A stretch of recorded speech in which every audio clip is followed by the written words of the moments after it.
नमो नमः। सुप्रभातम। दोस्तों नमस्कार। आज हम इस क्लास में गुण संधि पढ़ेंगे। दोस्तों पिछली क्लास में हमने दीर्घ संधि पढ़ी थी। दोस्तों ये सब दीर्घ और जो गुण संधि है ये स्वर संधि के भेद हैं। तो दोस्तों गुण संधि का पहला सूत्र है अदें गुणः। यह गुण संज्ञक सूत्र है। क्या करता है ये? गुण संज्ञा करता है। क्या करता है? गुण संज्ञा करता है। ठीक है,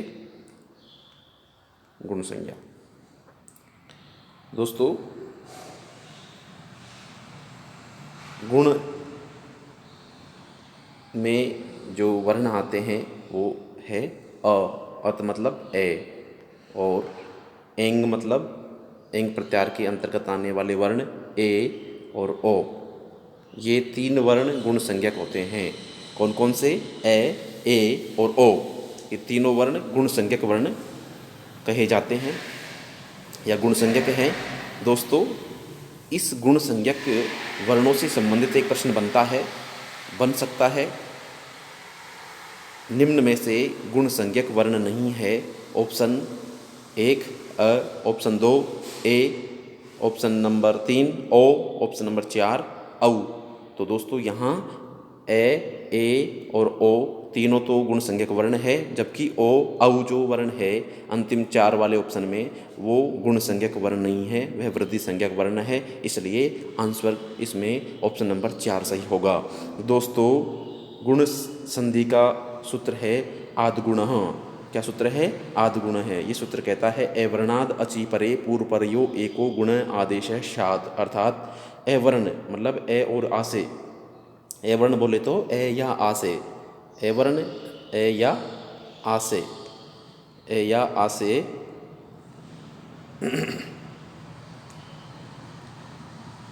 ए या आ से बाद में क्या होना चाहिए? अच मतलब स्वर। क्या होना चाहिए? स्वर होना चाहिए। तो पूर्व और पर, पूर्व मानी पहले का, पर मानी बाद वाला, पूर्व और पर के स्थान पर एक को मानी एक गुण आदेश होता है। दोनों के स्थान पर एक गुण आदेश होता है। जैसे दिया हुआ है ए वर्ण के बाद स्वर के होने पर, ए वर्ण के बाद स्वर के होने पर पूर्व व पर वर्णों के स्थान पर गुण एक आदेश होता है। दोस्तों जैसे मान लीजिए यहाँ ए और आ के बाद में ई और ई, ह्रस्व ई या दीर्घ ई में से कोई सा भी वर्ण मिलता हो तो उसके स्थान पर आई ए हो जाएगा। क्या हो जाएगा? ए गुण हो जाएगा। और दोस्तों यदि ए या आ के बाद में ह्रस्व उ या दीर्घ उ हो तो उसके स्थान पर ओ हो जाएगा। और यदि ए या आ के बाद में ह्रस्व री या दीर्घ री हो तो उसके स्थान पर अर हो जाएगा। दोस्तों यहाँ ए गुण माना जाता है। क्या माना जाता है? ए गुण माना जाता है। और रे तो रप्रत्व के कारण आता है, केवल गुण ए ही माना जाएगा। ठीक है, इसी प्रकार से ए या आ के बाद में री आने पर अल होता है, लेकिन यह गुण केवल ए ही माना जाता है। ले तो यहाँ रप्रत्व के कारण होता है। इस प्रकार से दोस्तों ये गुण होते हैं। अब हम पहला जो नियम है वो पढ़ते हैं। दोस्तों ए या आ के बाद में ई या ई हो तो जैसे मान लीजिए दोस्तों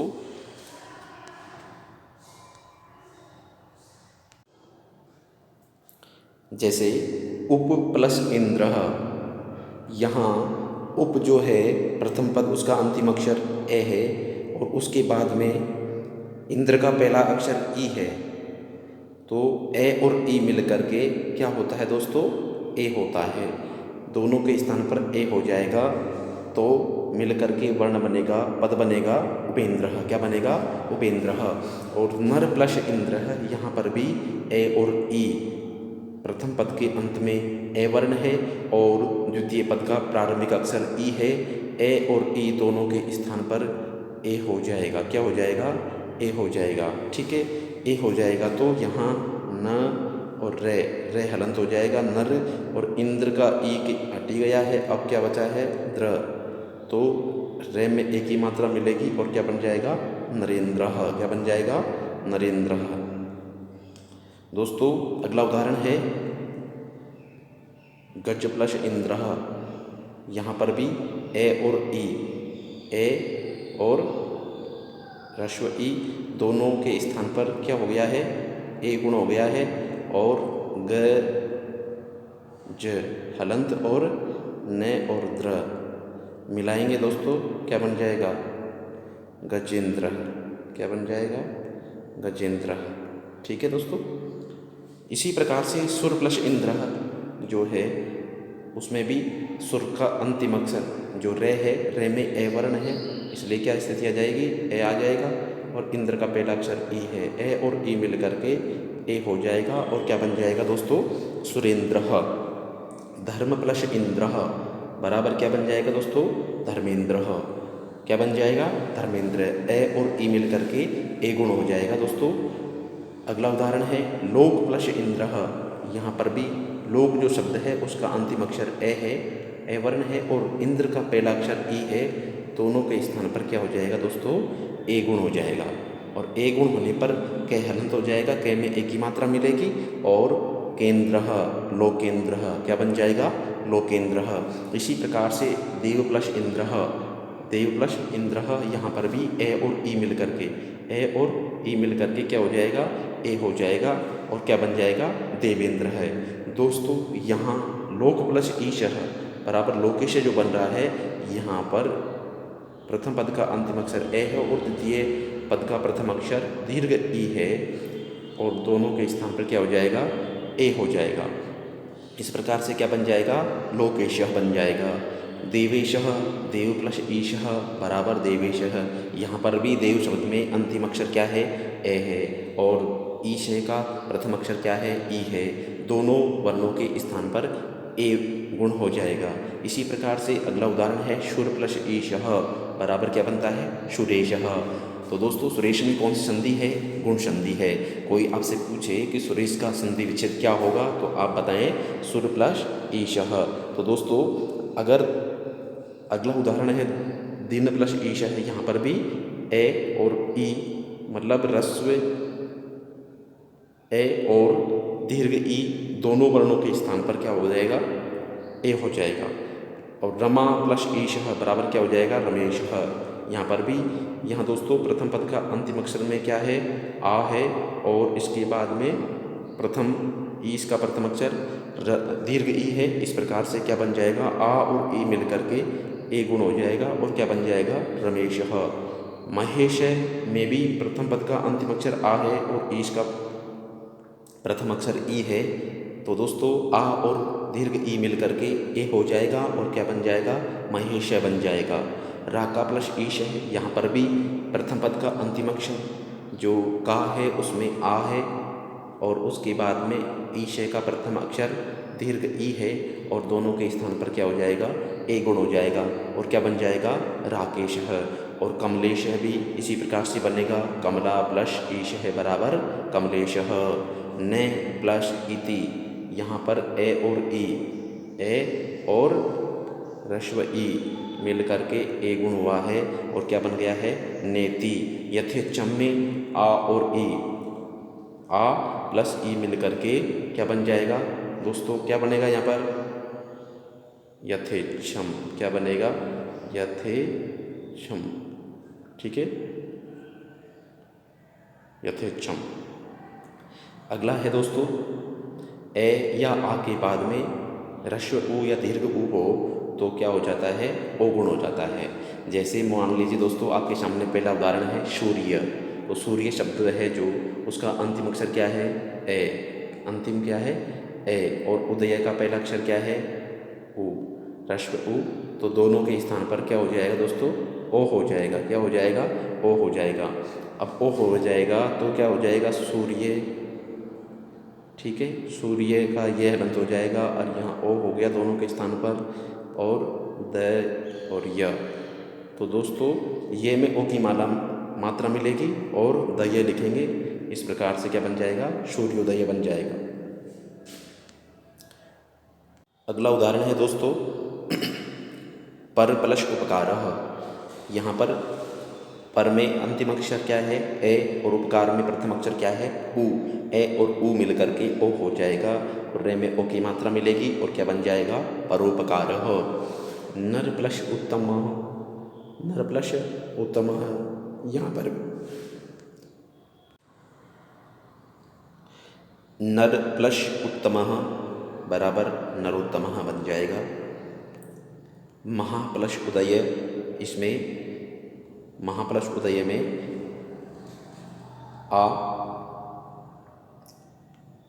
और उ, मतलब महा का अंतिम अक्षर आ है और उदय का प्रथम अक्षर उ है। दोनों के स्थान पर क्या हो जाएगा दोस्तों? ओ हो जाएगा। क्या हो जाएगा? ओ गुण हो जाएगा। और क्या बनेगा? महोदय। वृक्ष प्लस उपरी, यहाँ पर ए और क्या है दोस्तों? ए और ह्रस्व उ है, इसको मिल करके क्या हो जाएगा दोस्तों? ओ हो जाएगा। और क्या बन जाएगा? वृक्षोपरि। पुरुष प्लस उत्तमः, इसमें भी दोस्तों ए और उ, ए और उ, मतलब पुरुष जो शब्द है उसका अंतिम अक्षर ए है और उत्तम का प्रथम अक्षर उ है। दोनों के स्थान पर ओ गुण हो जाएगा। और क्या बन जाएगा? पुरुषोत्तमः। सर्वोदय में सर्व प्लस उदय, सर्वोदय में सर्व प्लस उदय जो है संधि विच्छेद, तो सर्व शब्द का अंतिम अक्षर ए है और उदय का प्रथम अक्षर उ है। दोनों के स्थान पर क्या हो जाएगा? ओ हो जाएगा। और क्या बन जाएगा? सर्वोदयः। यथा प्लस उपचार में क्या है? यथा प्लस उपचार, यथोपचारः। यहाँ जो यथा शब्द है उसका अंतिम अक्षर आ है और उपचार का प्रथम अक्षर उ है। दोनों के स्थान पर क्या हो जाएगा दोस्तों? ओ गुण हो जाएगा। क्या हो जाएगा? ओ गुण हो जाएगा। मतलब थे हलंत हो जाएगा। थे में ओ की मात्रा मिलेगी, ये देखो ओ की मात्रा मिली हुई है। और पचारः, यथोपचारः, क्या हो जाएगा दोस्तों? यथोपचार्य बन जाएगा। गंगा प्लस उदगम, ये भी इसी प्रकार से है। गंगा का अंतिम अक्षर क्या है? अंतिम वर्ण आ है और उदगम का पहला अक्षर उ है। आ और उ मिल करके ओ हो जाएगा। तो गंगा, गंग जो शब्द है उसका अंतिम अक्षर हलंत हो जाएगा, तो ओ की मात्रा मिलने पर गंगोदगम बन जाएगा। परीक्षा प्लस उत्सव, परीक्षोत्सव, यहाँ पर भी आ और उ मिल करके ओ गुण हुआ है दोस्तों। आ प्लस उदगांतम, आ प्लस उदगांतम,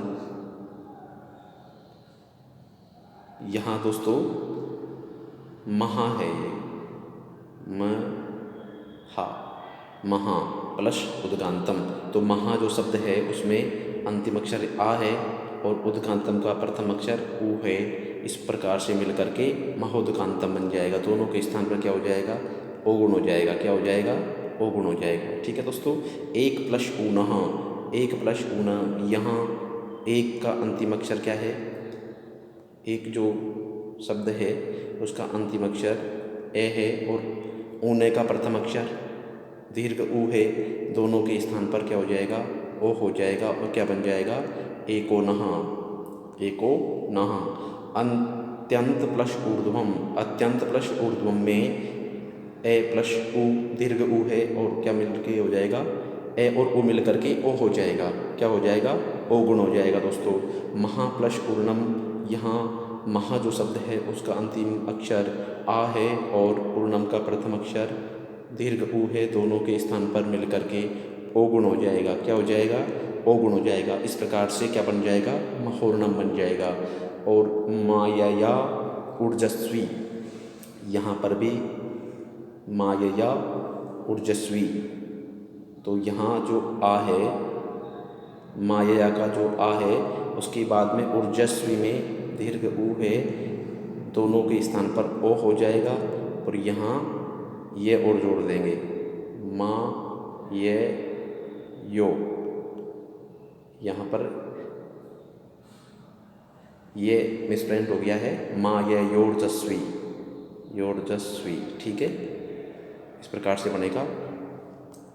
अगला नियम है ए या आ के बाद में री या री मिलता हो, ए या आ के बाद में ह्रस्व री या दीर्घ री मिलता हो तो उसके स्थान पर क्या होता है दोस्तों? उसके स्थान पर अर होता है, अर्थात ए तो गुण होता है और रे रप्रत्व ओरण रप्रत, ओरण रप्रह सूत्र के द्वारा रप्रत्व हो जाता है और क्या होता है? अरह। जैसे मान लीजिए सप्त जो पद है उसका अंतिम अक्षर ए है और ऋषि का प्रथम अक्षर री है, तो यहाँ दोनों वर्णों के स्थान पर क्या हो जाएगा?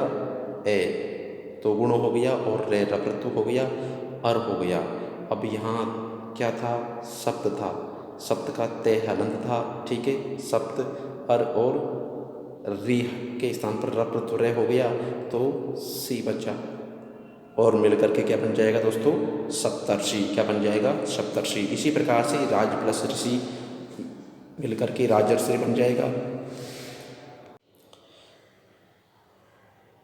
राजर्षि और सप्तर्षि दोनों एक जैसे ही हैं, और देवर्षि में भी वही स्थिति है जो राजर्षि और सप्तर्षि में थी। दोस्तों देव प्लस ऋषि, यहाँ देव शब्द है उसका अंतिम अक्षर ए है और ऋषि का प्रथम अक्षर री है, दोनों के स्थान पर अर्गुण हो जाएगा और क्या बन जाएगा, देवर्षि बन जाएगा। अ और रे, रे अनंत हो जाएगा, रे ऊपर चढ़ जाएगा, इस प्रकार से देवर्षि बन जाएगा।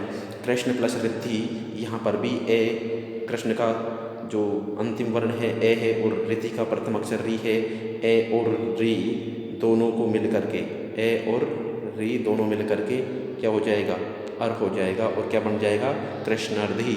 वसंत प्लस ऋतु जो उदाहरण है दोस्तों, उसमें भी स्थिति कौन सी है, ए प्लस री है। इसी स्थिति के होने के कारण दोनों के स्थान पर क्या हो जाएगा, अर्गुण हो जाएगा, और क्या बन जाएगा, वसंत ऋतु। महा प्लस ऋषि बराबर महर्षि। दोस्तों इसका संधि विच्छेद पूछा जाता है और इसमें संधि का नाम भी पूछा जाता है, महर्षि और ब्रह्मर्षि, ठीक है। तो ध्यान रखें, और सप्तर्षि, ये इम्पोर्टेंट उदाहरण है, तो ध्यान रखें। महा प्लस ऋषि, महर्षि का संधि विच्छेद क्या होता है, महा प्लस ऋषि। और दोस्तों इसमें संधि कौन सी है, तो आप जानते हैं गुण संधि है, ठीक है दोस्तों। कौन संधि है, गुण संधि है। और सप्तर्षि के बारे में पूछा जाए तो भी आपको सप्त प्लस ऋषि संधि विच्छेद बताना है।